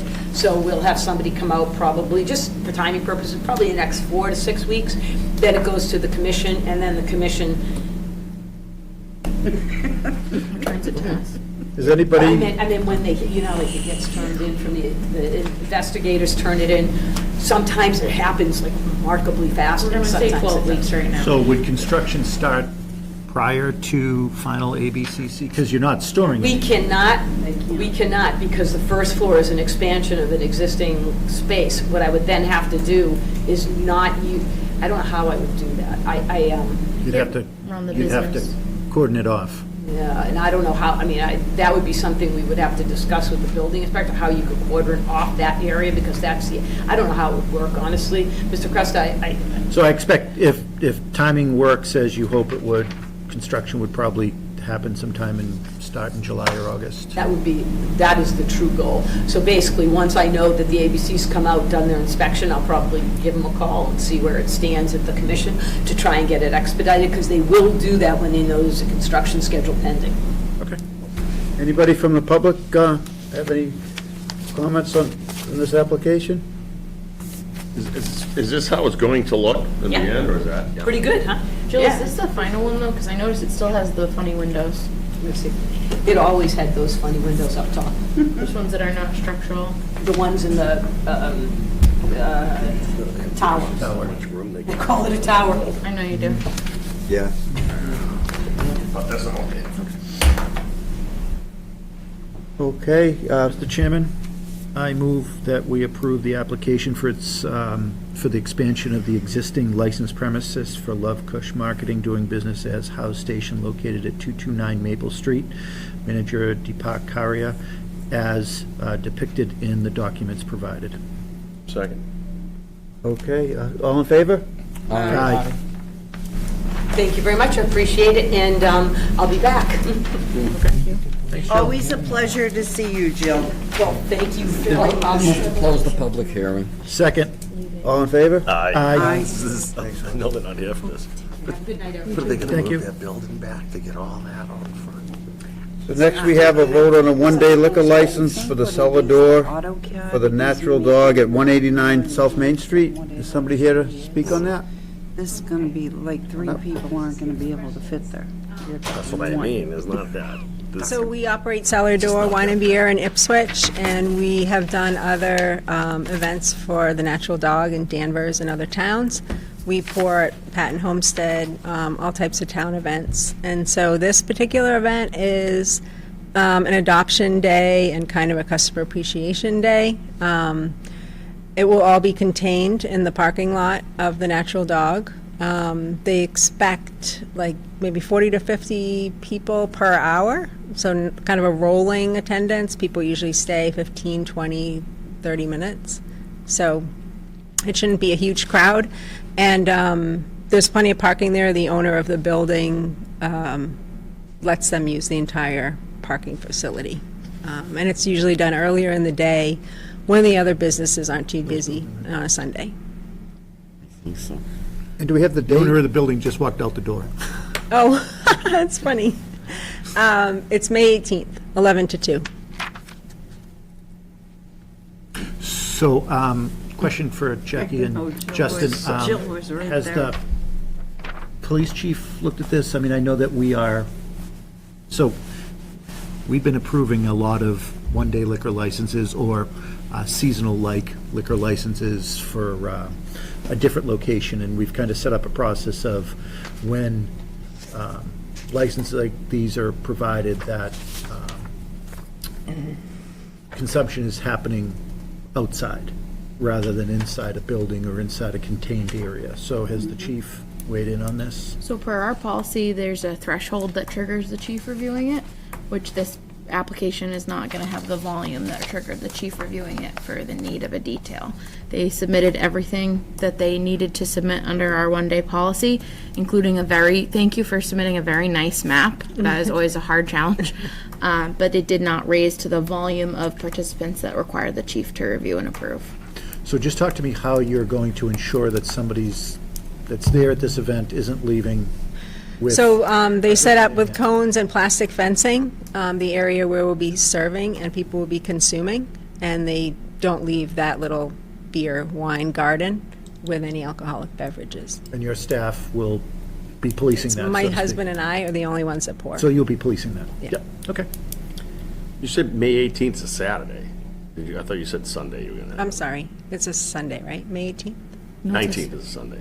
Oh, Just make sure you have okay, that. this is on a Saturday, May Correct. 18th. Oh, it's on a Saturday, okay. Yeah. I'll move to approve a one-day liquor license for cellar door for the Natural Dog at 189 South Main Street. I'll second that motion. Any other discussion? No. All in favor? Aye. Good Thank luck you. with the event. Thank you. Mr. Chair, can we take item 9 out of order? Yeah, Thank you. so we have a discussion on the municipal complex contract approvals.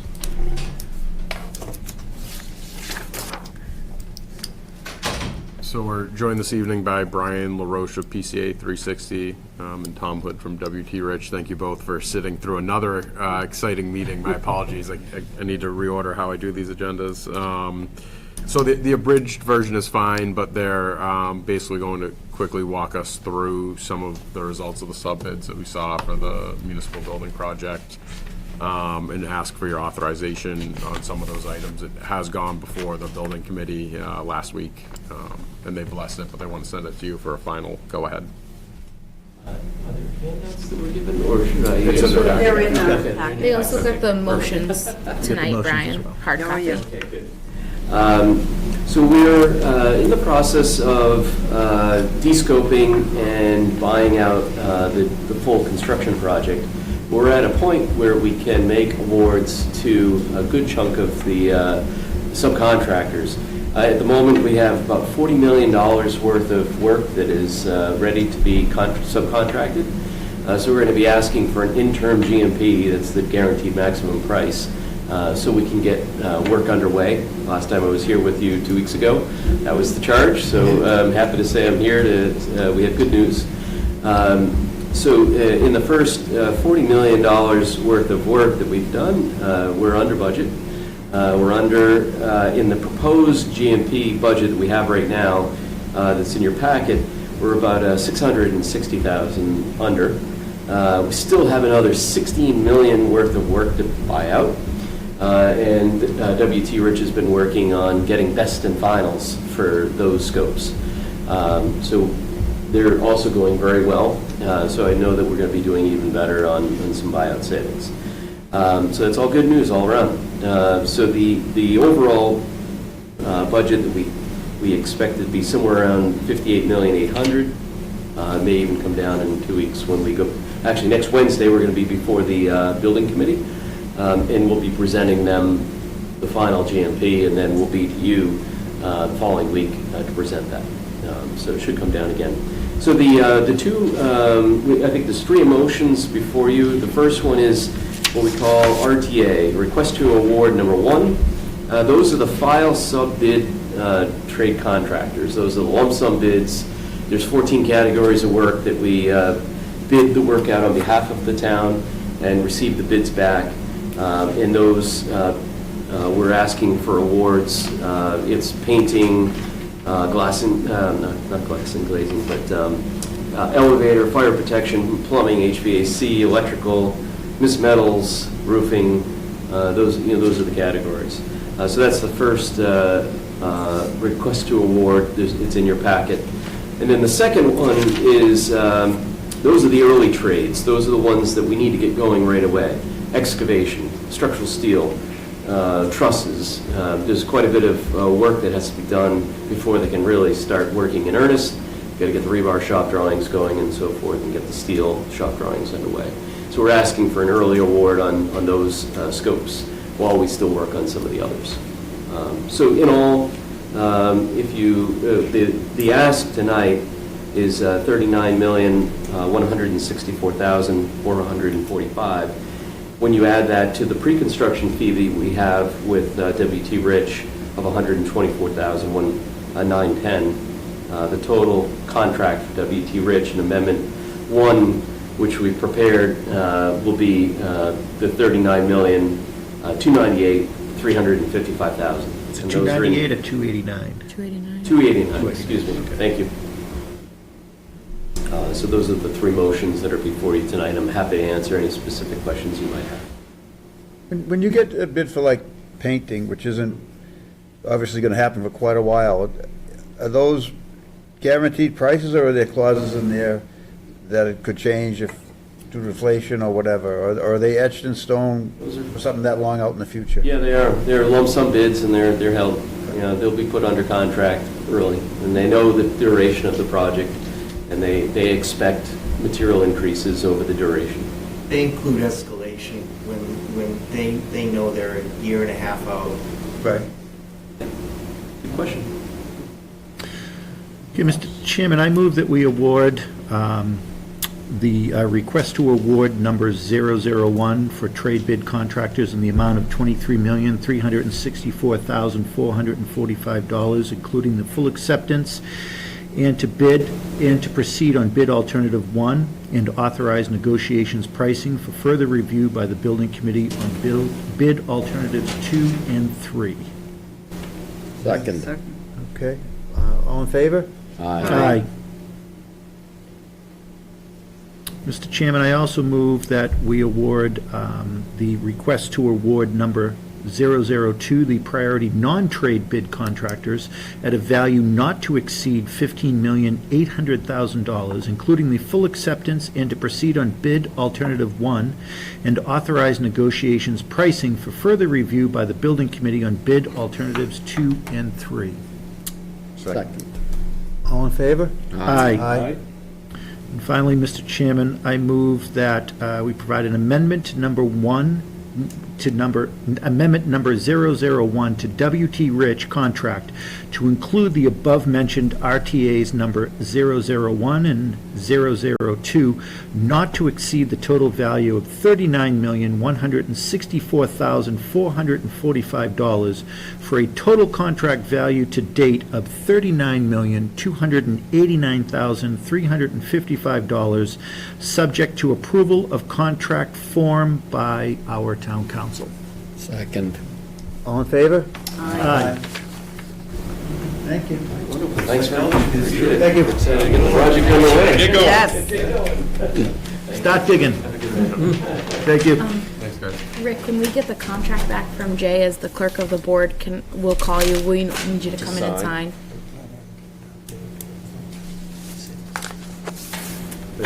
Great. Perfect. Thank you. Thank you. Okay, we're going to talk next about some reclassification of opera money. Could we table that till your next meeting? Okay, is everyone okay with that? Sure can. Okay.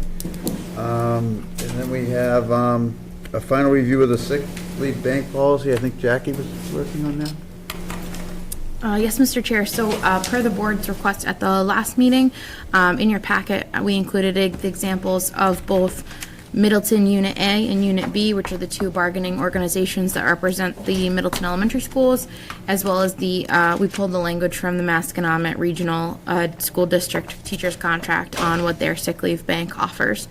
So those are the current policies of those two organizations, or excuse me, three collective bargaining organizations at this time. I have made one Scribner's error to what you had. There was a brief typo in your last version, but otherwise there's been no change since your last meeting.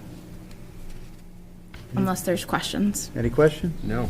Thanks, a lot of work put into that, thank you. Yes. So Thank you, will Jackie. these also be approved by side letters with the unions?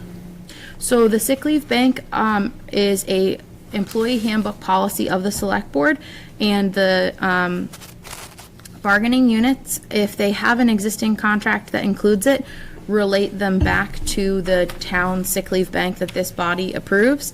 but you have the jurisdiction over this policy, and then they choose to opt into it or not when they bargain with us.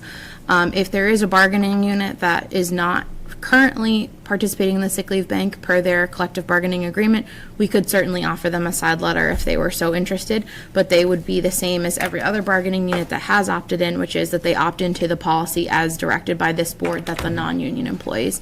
Are there any bargaining units that do not currently opt in? That's a great question. Did we just? We just added police. So police just signed on. I believe the clerical union is included, and I think DPW, but I can double check and follow up with the board. I can't recall. I don't know if fire is at this time. That's the one I'm fuzziest on. I could have sworn you said DPW was. I think we did it at DPW and the administrative assistants. I'm sorry, I keep calling them by their former name of clerical. Right. I think fire might be the only one that's currently not, but I'm certainly happy to report back to the board the status of that. I can look that up in the morning. Sorry, I don't have that available. That's okay. Okay. But they opt into it as this. So we did get feedback. The police union in particular is particularly helpful with giving feedback. I met with a number of non-union employees on this policy as well. So I'll move to approve the sick leave bank policy as presented. Second. Okay, all in favor? Aye. Thank you. Thanks, Jackie. Thank you, Jack. Thank you, Jackie. Okay, next we have a discussion of House Bill 4138, the Affordable Homes Act. I think, Brian, you brought this to our attention? Yeah, so, given that there's been a lot of discussion late here in the town of Middleton about affordable housing, but there's also been a lot of discussion of late, not just here in Middleton, but I would say in many cities and towns around Massachusetts, specifically about the issue of the MBTA zoning requirements. I thought it made sense that this board start taking a look at some of the additional legislation that is pending, and one of them is House Bill 4138. Great name, the Affordable Homes Act. And the Affordable Homes Act, as proposed by the governor, includes a plethora of different types of programs and opportunities to expand affordable housing across the Commonwealth. It also includes in their language of that several states have already enacted, Maine being one of them, of accessory units by right. And I know that as a community, we were looking at that as well and have decided to bring that possibly to a future town meeting in a discussion purpose. But because the details are always in I guess the process is always in the details. Part of House Bill 4138 also includes a transfer tax of homes that, if you read some of the news around this, but also the governor's and her Secretary of Housing and Economic Affairs comments on this as what's called high-value homes. The reality is we've learned through our process of assessing and determining what is home values in Middleton. Right now, the average home value in Middleton is what, 973,000, is it? 935. 935. It's probably higher than that today than it was yesterday. So It let's is. call it close to $950,000. So under what the governor is proposing is an ability for a transfer tax upon the sale of a property over $1 million, which in this case would be pretty darn close to the average home today in Middleton. Now, normally I would not be concerned about this, but the reality is what has been proposed by governors and what has been passed by the legislature doesn't always meet reality. I think the MBTA zoning is a perfect example of what was proposed and what was passed, but also a lot of unintended consequences. So I thought it was time for us to kind of weigh in on this. Secondly, Middleton was one of the first, if not pretty darn close to one of the first communities to actually adopt the Community Preservation Act. And Costa, as the chair of the Community Preservation Committee, the CPC, every year as part of the report gives comments of, is the legislature going to continue to fulfill the the tenets of that and continue to fulfill the financial commitment that has happened. Recently, in the last couple of years, some towns have, and bigger towns have opted into the Community Preservation Act, and there was concerns that this was actually going to water down the dollars that we've received. I will tell you, this act makes me concerned that this could actually have a negative effect on what the legislature has done, and quite honestly is mostly committed to continuing to fund on the Community Preservation Committee. So this is my long way of saying that I think this is time for us to weigh in on legislation rather than wait for the legislature to actually do the right thing. So I would recommend that we respond with a letter, not just to our delegation, Senator Tarr and our two state representatives, but also to the legislative leaders that will actually be taking up this piece of legislation. And that would include, because this is a tax, that would include not just the Speaker and the Senate President, and we're lucky we have the House Minority Leader and the Senate Minority Leader in our delegation. Not only those four individuals, but the chairs of the House and the Senate Ways and Means Committee, where all tax legislation must go through. In this bill, the Affordable Homes Act, which is really the Affordable Homes and Tax Increase Act, would roll through. I'm not asking for a line-by-line response. What I'm asking is that this board maybe work through a single member with Justin to come up with a response that we can send to both our delegation and the legislators that will be acting in the shepherding this bill forward. Now, it may pass, it may not, it may look completely different. I would argue that the MBTA zoning bill probably looked different than what was originally proposed. So I just want to get ahead of this, especially in light of some focus that's happened on affordable housing in town, our previous efforts to move potentially forward on accessory units by right, and these were decisions that we were going to make really focused on what was right for Middleton, not what was the state telling us is right for Middleton. Right. So that's kind of why I wanted to bring this forward. We probably could spend hours going through this line by line, but I think maybe if we could have a single member. I think you should do it with. I had a feeling it was going to be me. I just didn't want to, if another member wanted to, I didn't want to state otherwise, but I'd be happy to work. I'll second Costa. To draft a letter that, if you're comfortable with, Justin could be the second set of eyes too, that would go out probably under our chair's signature. And I agree with you 110%, Brian. In general, too, we should be looking at a lot of bills like this and weighing in, not just So this one. I would appreciate that. However, there's about 9,000 pieces of legislation that are filed every year in the legislature. The reality is about 99.9% of it never sees the light of day. But remember what Benjamin Franklin stated: no man's life, liberty, or property is safe when the legislature is in session. So, but when we see pieces like this that are starting to get focused in the media, but we're starting to focus more on affordable housing, it always makes me scratch my head when you see something that sounds like motherhood and apple pie, the Affordable Homes Act, but actually you scratch on the surface and you realize it may just yet again be another piece of legislation where the state's going to tell Middleton and other towns what's good for them. Rick, are you in agreement that this is not something good for Middleton? No, I definitely am in agreement, yeah. So does someone want to make a motion to send that? Mr. Chairman, I move that I be designated to work with the town administrator to develop a letter to legislative leaders in our delegation on House Bill 4138, providing our input of concerns that the town of Middleton may have with the bill. Second. All in favor? Aye. Thank you very much, Brian. No, thank you for Thank you, that. Brian. Okay, any updates and announcements?